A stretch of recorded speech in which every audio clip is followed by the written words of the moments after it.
Ring IQ TV, proudly joined by one of the best trainers in the world today, who currently trains one of the best fighters in the world today. It's Brian Bomac McIntyre, trainer of Terence Crawford. First of all, thank you for taking the time out and speaking to Ring IQ TV.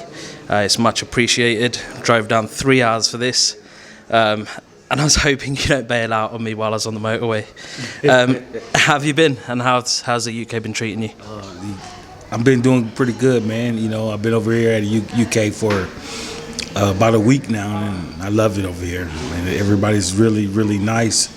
The gyms are really, really cool to be in. Rings is kind of small, though, but I mean, it's part of the game sometimes. But overall, I'm doing all right. That's good to hear. You're obviously here training Chris Eubank Jr. You've got a lot on your hands. He lost his first fight against Liam Smith, and obviously it's the rematch next week. But before we talk about Chris, I do want to congratulate you, yourself, Team Crawford, on a spectacular win. A win I personally didn't see coming the way it did, because it was pretty much 50-50 on paper. But, I mean, he really smoked him. Well, you know, we have been following, Spence for a long time. So that just gave me a lot of time to study him and study his style. So when the time came, I mean, it was pretty easy, because I knew exactly what Terence was going to do. I mean, we worked on it from day in and day out for, people say camp is like 2-3 months, 2.5 months, 3 months. But we worked on that fight for 5 years. And so, how we approached it knowing that we was going to know what we was going to do. So, I mean, it was easy for us. I mean, you were one of few people that thought it was going to be that easy. What gave you the confidence in believing in Crawford? And that's probably one of his easiest fights of his career.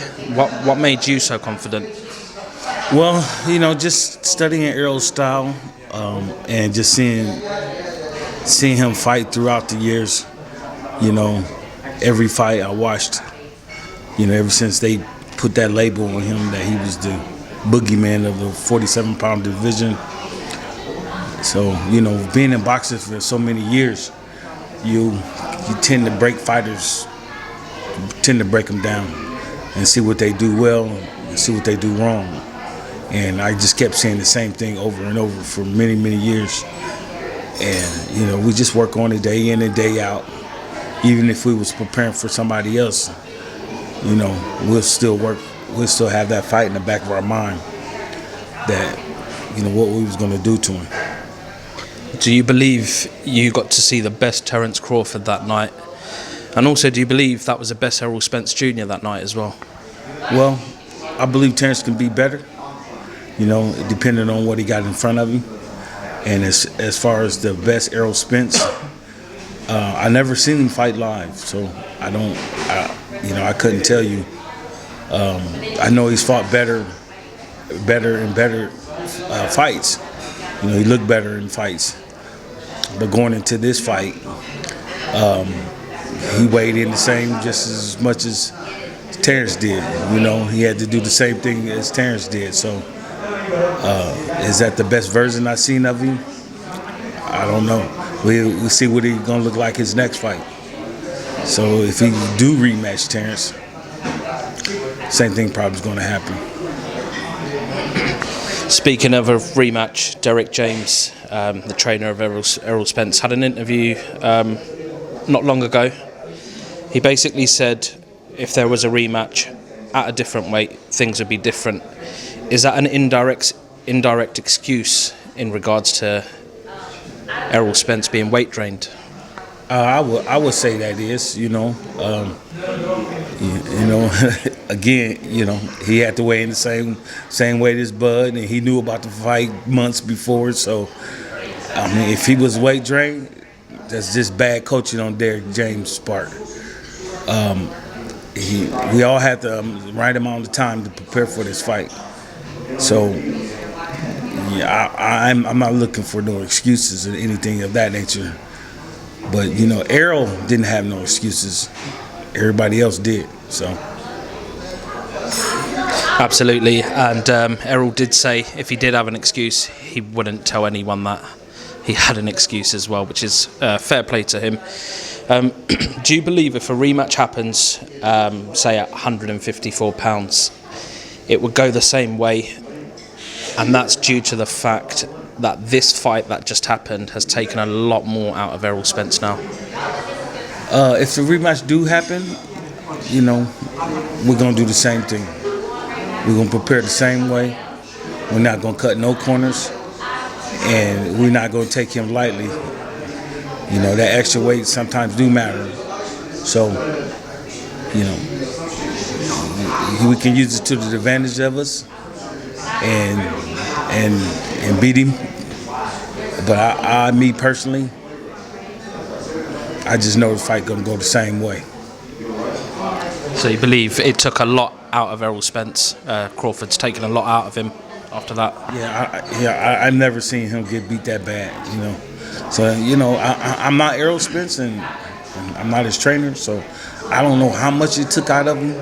So we'll have to see going into the next fight. If he's gun shy, or do we really want to do this? So we'll have to see. Absolutely. Cool. I ain't got long left. Brian, modern day greats come and go, and they're talked about for years to come. Manny Pacquiao was an 8-division world champion. Floyd Mayweather was 5-weight champion. Floyd dominated when he was active. Both fighters were never undisputed. Bud is, where'd you put him amongst them names? Well, you have to put Bud in that category with the all-time greats. He accomplished something that nobody in boxing haven't did in years. Especially not in this era or in the last couple eras. I know there's some fighters out there that have been undisputed, but it's been years. So if I'm talking about boxing and the all-time greats came up, Terence Crawford is going to be one of those ones I will mention that will be in the conversation. Now, there was a comment on our Instagram by Boxing Raw, which actually caught my attention.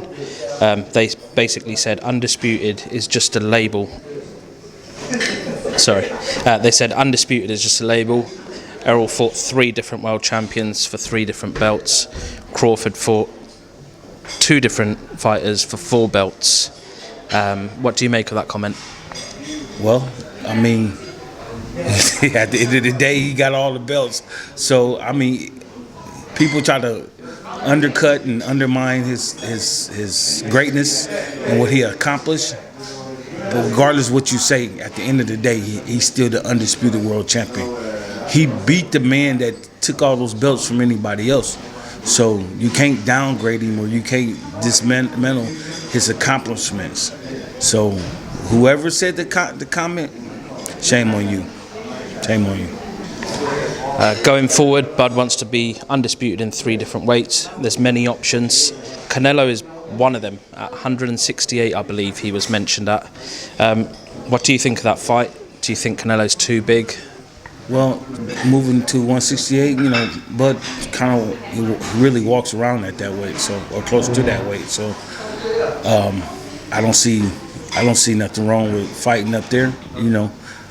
Bud is one of those guys that like to challenge himself. So I mean, we'll do what we always do. We'll go in the classroom and we'll pick him apart. Me, Red, Saul. We'll pick his ass apart, and we'll take what we know in the classroom and put it in the gym so we can come out victorious. Would any of the other guys be a realistic fight? Jerome Boots Ennis at 147, Jamel Charlo, if he does go and beat Canelo, which is a big ask, would they interest you? Yeah, Charlo at 54. Terence said he wanted to be undisputed at that weight class, and plus he wanted to fight Charlo bad. So I wouldn't see nothing wrong going after Charlo. Boots, young kid, trying to make a name for himself. he doesn't bring anything to the table. You know, Terence is thinking about greatness. His boots a lose-lose, basically. Pretty much, you know, pretty much. If they made him fighting, if it had no, you know, they put stipulations on him. I mean, we just do the same thing what we do to everybody else.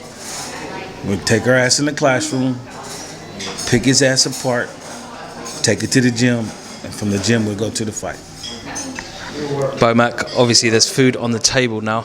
It's probably getting cold, but I do want to continue after we've eaten about Chris Eubank Jr. briefly. No problem, man.